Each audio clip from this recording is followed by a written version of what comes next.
मीठे पानी की प्रजातियां संकट में, चौथाई विलुप्ति के कगार पर।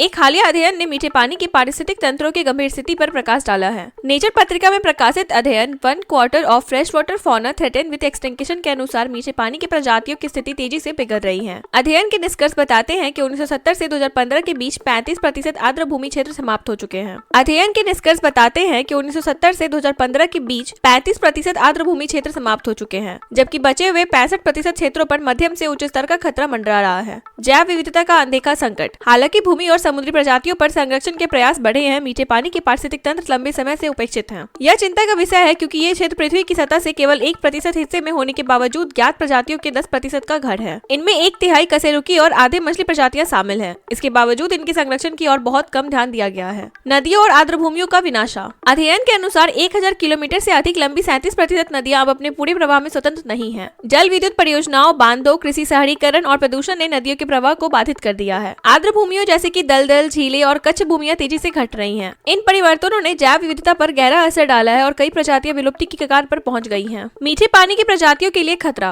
वैज्ञानिकों ने हाल ही में मछलियों, ड्रैगन फ्लाई और डेमसे फ्लाई जैसे जीवों के लिए रेड लिस्ट तैयार की है। इस सूची से पता चलता है कि जलवायु परिवर्तन, प्रदूषण और अवैध शिकार इन प्रजातियों के अस्तित्व के लिए सबसे बड़े खतरे हैं। अध्ययन में कहा गया है कि जैव विविधता में गिरावट आमतौर पर हमारी नजरों से दूर और हमारी सोच से परे होती है, जिससे समस्या और भी विकराल हो रही है। संरक्षण की तत्काल आवश्यकता। विशेषज्ञों का मानना है कि इस अध्ययन से संरक्षण प्रयासों की दिशा में बदलाव आएगा। जलवायु परिवर्तन से लड़ने और वैश्विक जैव विविधता की रक्षा के लिए मीठे पानी के पारिस्थितिक तंत्रों का संरक्षण अनिवार्य है। आर्द्र भूमियों को पुनर्जीवित करना, नदियों के प्रवाह को बहाल करना और स्थानीय समुदायों को संरक्षण के प्रयासों में शामिल करना इस संकट से निपटने के लिए महत्वपूर्ण कदम हो सकते हैं। आने वाले खतरों का समाधान। अध्ययन के लेखकों ने चेतावनी दी है कि यदि मौजूदा स्थिति में सुधार नहीं हुआ तो इन पारिस्थितिक तंत्रों का पतन जारी रहेगा। मीठे पानी की प्रजातियां न केवल पारिस्थितिक संतुलन बनाए रखने में मदद करती है, बल्कि कई समुदायों की आजीविका और आर्थिक गतिविधियों का आधार भी है। यह रिपोर्ट इस बात की याद दिलाती है कि मीठे पानी के पारिस्थितिक तंत्र का संरक्षण वैश्विक पर्यावरणीय प्रयासों का अभिन्न हिस्सा होना चाहिए।